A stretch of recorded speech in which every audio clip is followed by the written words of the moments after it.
Good evening. This is Michael Mitchell with Madison County Weather Updates. I want to do hopefully a quick video just talking about my thoughts on this sudden stratospheric warming event that's ongoing right now and what its effects may or may not be at the surface for us. I know there's a lot of chatter out there. I don't know how many of you see it all, but there's some people who are saying that it's going to lead to a cold March, maybe a snowy March. Others like myself who aren't so sure that's going to occur. I'm starting off with the 7 day forecast. By the time this comes out, you'll have already seen the 7 day forecast, so I'm not going to go over it too much, other than to just talk about the Thursday as we have a strong cold front that'll come through. And as that cold front gets closer, we may see some frequent gusts of 40 to 50 miles per hour. So I would expect some sort of wind advisories to be issued for Thursday.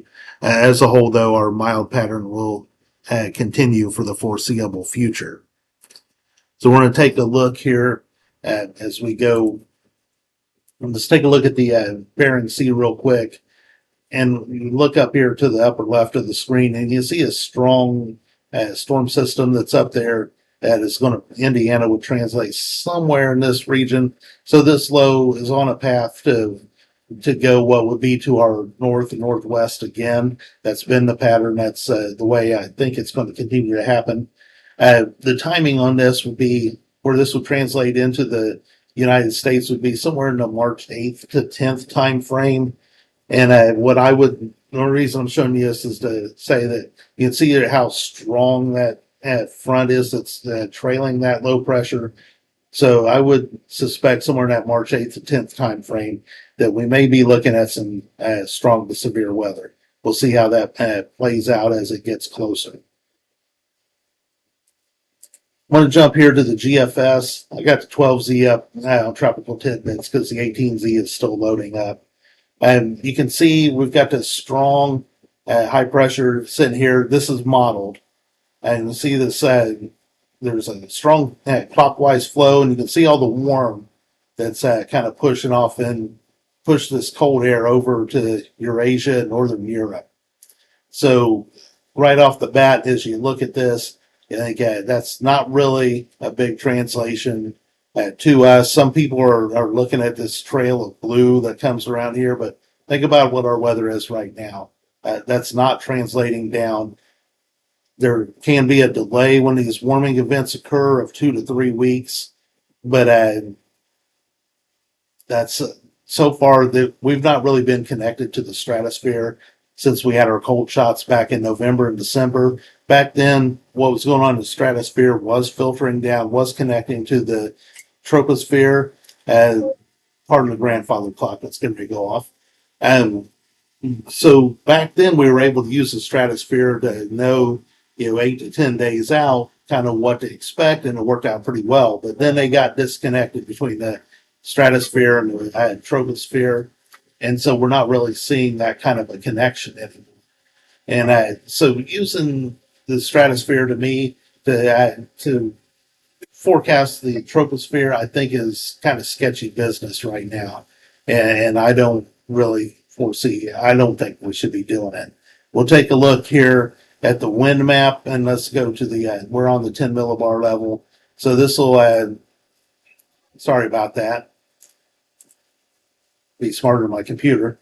And again, kind of what the GFS was showing, you got the strong circulation, clockwise circulation over northern North America, strong counterclockwise over Eurasia.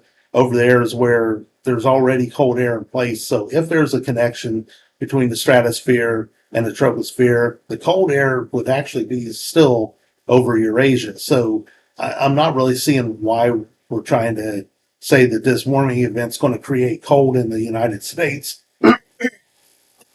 Sorry about that. But there are some who are, to me, it's probably wish casting, hoping that there's going to be more winter when there's not really a strong sign for it.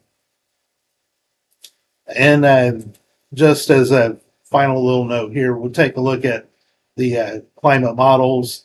Forecast for March, they continue to show, this is the CANSIPs, a couple of degrees warmer than average, for our part of the country and for the eastern half of the U.S. And we'll take a look at the CFS for March, very similar, a couple of degrees warmer than average, colder air staying locked up kind of back into the western U.S. That's what I think is valid. If I see any kind of a change, if I see any kind of an indication that we've got any kind of significant cold coming, I'll update you on it. I don't want to really go into too much on this right now, though. I just kind of wanted to talk about what I think is. So if you're hearing a lot of the noise out there about a cold, snowy March coming, while we can't rule out snow in March at any point, I don't think we're going to be cold. And any snow is if we do get snow, it's going to be one of those where we get snow and then 2 days later it's melted off kind of deals. So if you're looking for spring, and you're probably going to be pretty happy with what's coming up, other than it's probably going to be wet. And if you're looking for last shot from winter, you're probably going to be disappointed by it. But again, in my opinion, we can't really rule out any snow events until at least mid-March. The way the pattern's set up now. So I'm done blabbing on about this. I just kind of wanted to touch this base. If you're following on the Facebook page, please continue to like all the posts, do the likes, click on them so that you interact with them, leave a comment, even if it's just an emoji. That's helping the page earn some money. Also, if you can financially support the page, please do so. And if you already do so, thank you so much. This is Michael Mitchell with Madison County Weather Updates. Have a great evening.